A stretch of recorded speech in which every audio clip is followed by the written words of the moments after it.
Hello guys, ayan, excited akong ipakita sa inyo ang aking bagong plant truck.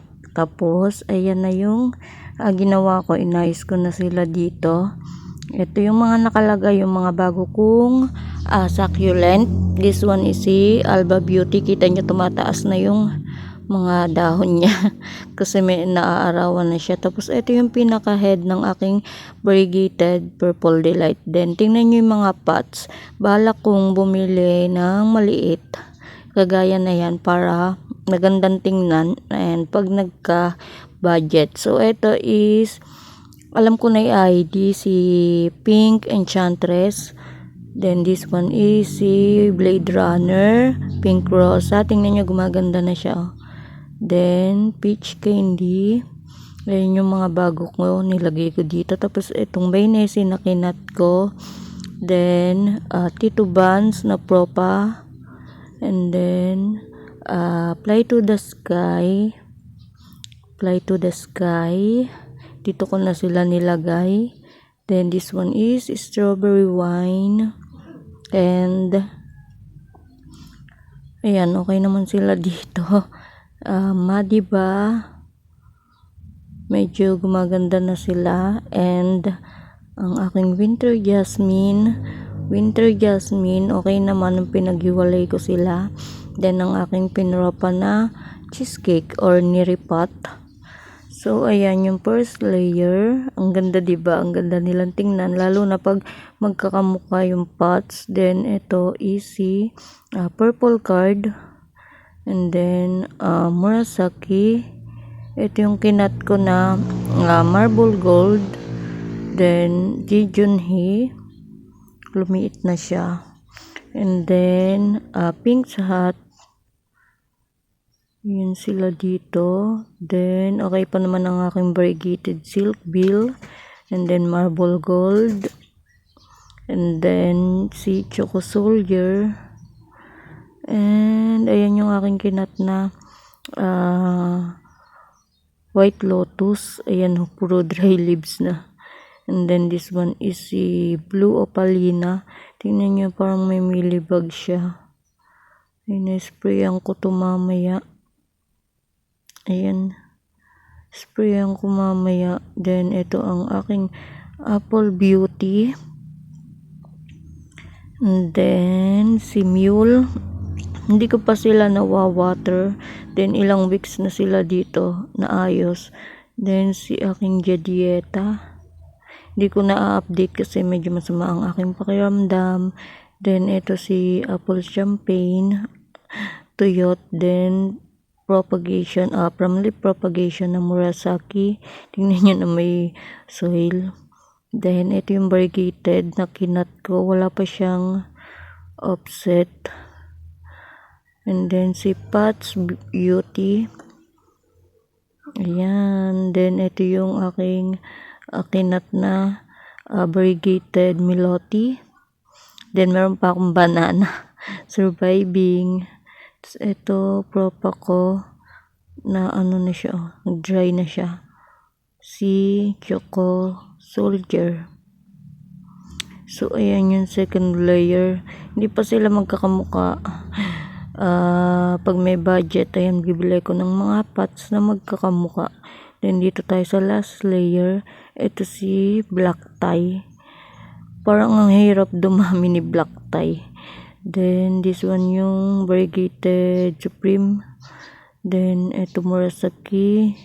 And then tingnan nyo yung nangyari sa aking Dusty. Inispray ko siya ng alcohol, then nasunog. Ayan o.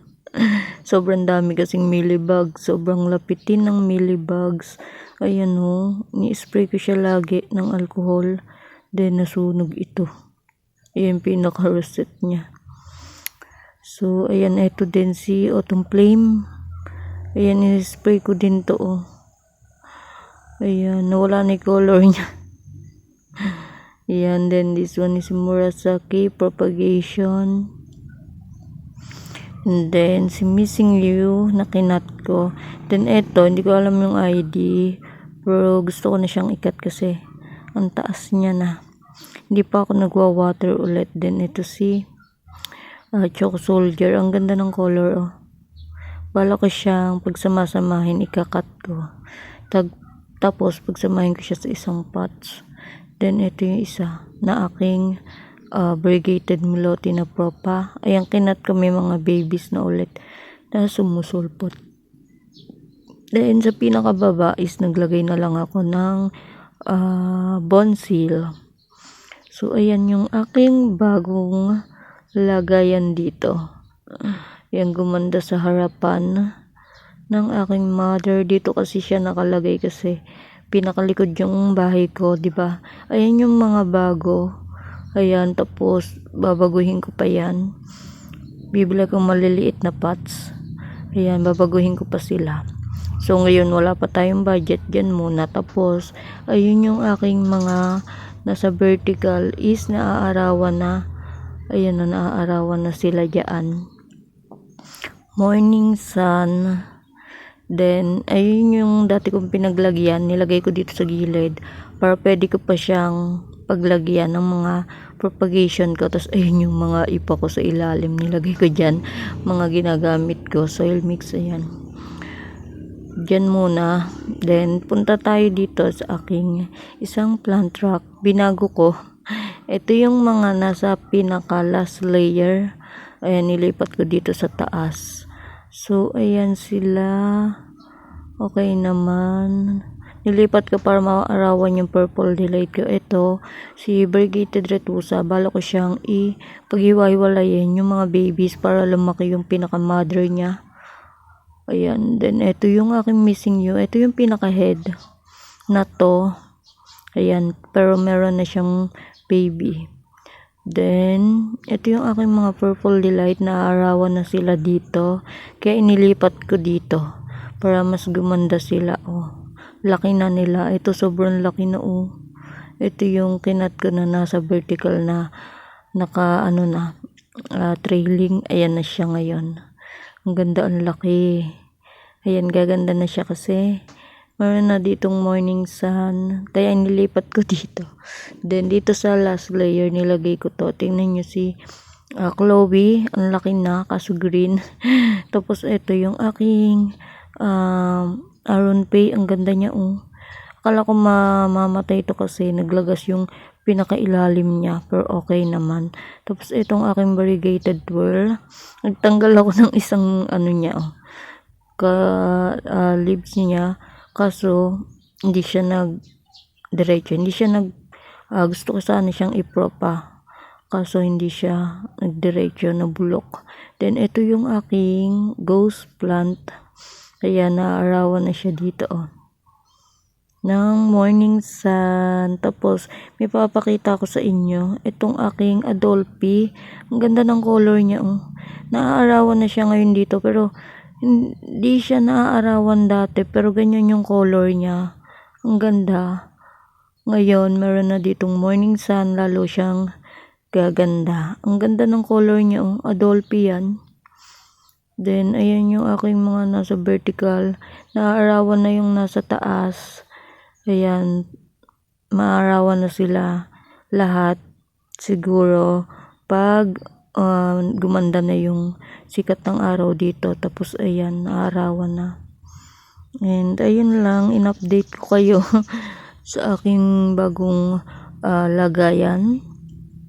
At nakaka-happy kasi ang ganda nilang tingnan, lalo na siguro pag magkakamukha sila ng pots. Ito, babaguhin ko. Bibili ko maliit na pots para magkamukha. Para magkakamukha sila yung ganito. So, ayan. Para magkakamukha dyan. At maganda silang tingnan, diba? So, ayan ang aking bagong lagayan. Pinakita ko sa inyo. Naarawan sila dito afternoon. And ayan, ang ganda, lalo na pag magkakamukha sila. So ayan, in-update ko lang kayo at hindi ko pa sila nawawater, ilang weeks na. And thank you guys, thank you for watching. Bye!